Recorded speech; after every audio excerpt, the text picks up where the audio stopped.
ఎల్లకాలం ప్రభుత్వం మీది కాదు, ఎల్లకాలం రోజులు మీయే ఉండవు చంద్రబాబు, అది గుర్తుపెట్టుకో. మీ పాపాలు పండుతూ ఉన్నాయి వేగంగా.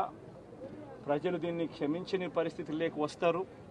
ఖచ్చితంగా మీకు బుద్ధి చెప్పే పరిస్థితులు రోజులు కూడా ఉంటాయి.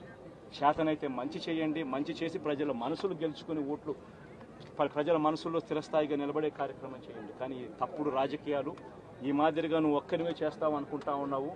ఇదే మాదిరిగా కొనసాగితే రాష్ట్రంలో ఒక తప్పుడు సాంప్రదాయానికి నువ్వు నాంది పలుకుతా ఉన్నావు. నువ్వు వేసే ఈ బీజం, నువ్వు వేసే ఈ తప్పుడు సాంప్రదాయం, రేపొద్దున నువ్వు వేసే ఈ బీజం చెట్టు అవుతుంది.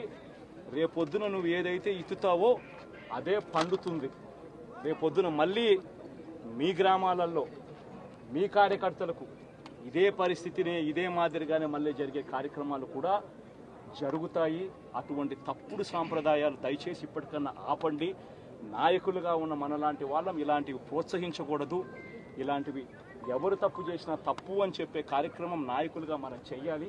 కానీ దగ్గరుండి ఈ మాదిరిగా ప్రోత్సహించడం అతి దుర్మార్గమైన కార్యక్రమం.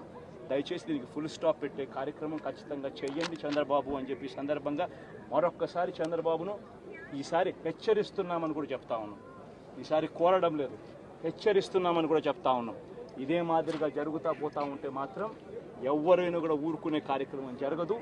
రియాక్షన్ అనేది ఖచ్చితంగా ఉంటుందని కూడా చంద్రబాబు నాయుడు సందర్భంగా గట్టిగా చెప్తాను.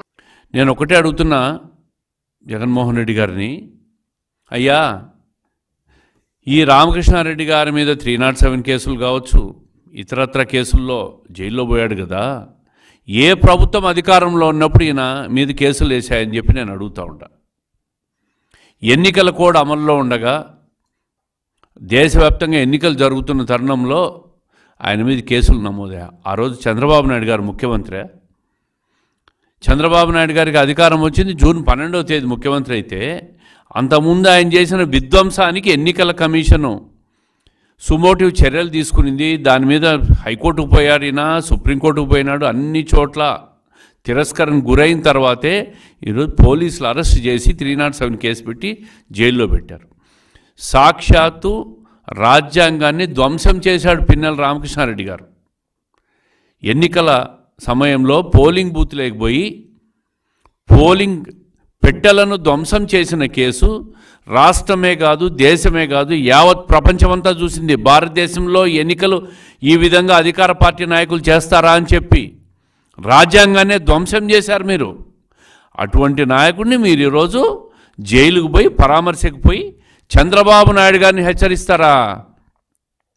5 సంవత్సరాలు ఒక విధ్వంస పాలన చేశారు మీరు. ఎన్నికలు జరుగుతున్న సమయం, ఎన్నికల కోడ్ అమల్లో ఉన్న సమయంలో కూడా విధ్వంసం చేసే ప్రయత్నం చేశారు, దొరికిపోయినారు.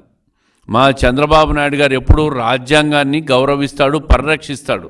42 సంవత్సరాలు 43 సంవత్సరాల రాజకీయ జీవితంలో ఏ రోజు అరాచకాన్ని కానీ, అన్యాయాన్ని కానీ, అవినీతి కానీ ఎంకరేజ్ చేసిన మనిషి కాదు ఆయన.